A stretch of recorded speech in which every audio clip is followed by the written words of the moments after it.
یہ دیکھ رہے کیا ہے؟ یہ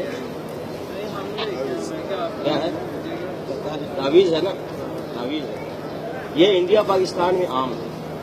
اس کو لوگ کیا کہتے ہیں کہ اس میں قرآن مجید ہے، حالانکہ قرآن مجید کی آیت اس میں نہیں ہوتی عام طور سے۔ ہم نے کھول کے دیکھا ہے، قرآن کی آیت نہیں نکلی، پہلی بات۔ دوسری بات، اگر قرآن کی بھی آیت ہے تو کیا قرآن کی آیت لٹکانے سے فائدہ ہے یا قرآن کی آیت پڑھنے سے فائدہ ہے؟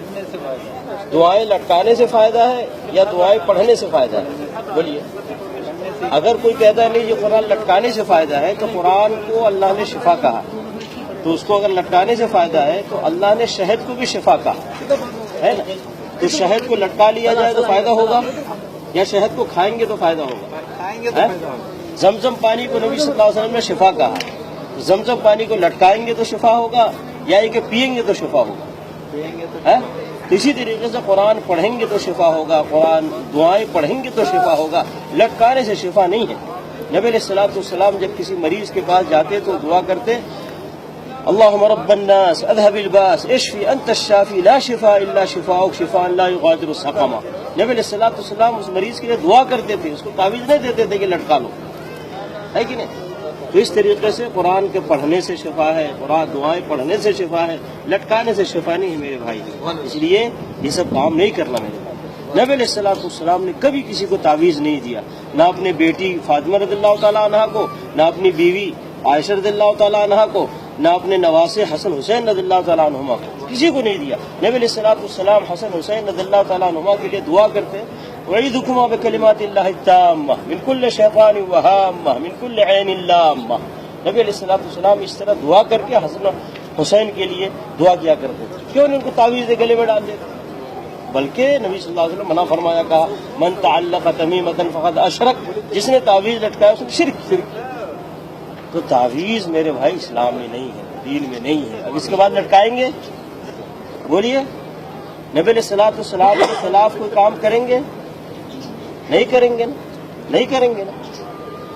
کیوں نہیں بول رہے؟ یعنی نبی صلی اللہ علیہ وسلم مخالفت کریں گے؟ نہیں کریں گے نا۔ تو اس میں تعویذ بھی پہننا نبی صلی اللہ علیہ وسلم کی مخالفت ہے، کریں گے یہ مخالفت؟ نہیں کریں گے، سیدھی سی بات ہے۔ جو نبی صلی اللہ علیہ وسلم سے ثابت ہے وہ کریں گے، جو ثابت نہیں ہے وہ نہیں کریں گے، سیدھی سی بات ہے۔ نبی علیہ الصلوۃ والسلام کی مخالفت کرنا کوئی اجر ہے، ثواب ہے؟ بہت بڑا گناہ ہے۔ نبی علیہ الصلوۃ والسلام کی پیروی کرنا یہ ثواب کا کام ہے، یہ نیکی کا کام ہے، سمجھ گئے میرے بھائی؟ اس لیے اگر کوئی مولوی، کوئی مفتی، کوئی حافظ قرآن اگر یہ چیز دیتا ہے تو نبی صلی اللہ علیہ وسلم کی مخالفت کرتا ہے۔ ہم نبی صلی اللہ علیہ وسلم کی مخالفت نہیں کریں گے، حافظ صاحب کی، مولانا صاحب کی، قاری صاحب کی، مفتی صاحب کی مخالفت کریں گے، کیونکہ ہم کو اللہ نے اپنے ساتھ اپنے نبی کی پیروی کا حکم دیا ہے۔ یا ایھا الذین آمنوا اطیعوا اللہ واطیعوا الرسول، اے ایمان والو اللہ کی اطاعت کرو، اللہ کے رسول کی اطاعت کرو۔ کسی مولانا صاحب، مفتی صاحب، حافظ صاحب، قاری صاحب کی اطاعت کا حکم نہیں دیا گیا ہم کو۔ اس لیے میرے بھائی خیال کریں، نہ یہ آپ لیں کسی سے، نہ دیں کسی کو، بلکہ اگر آپ نے اس کو نکالا کسی کے گلے سے تو آپ کے لیے بڑا ثواب اور اجر ہے۔ اور قرآن پڑھیں، قرآن پڑھیں، قرآن پڑھیں۔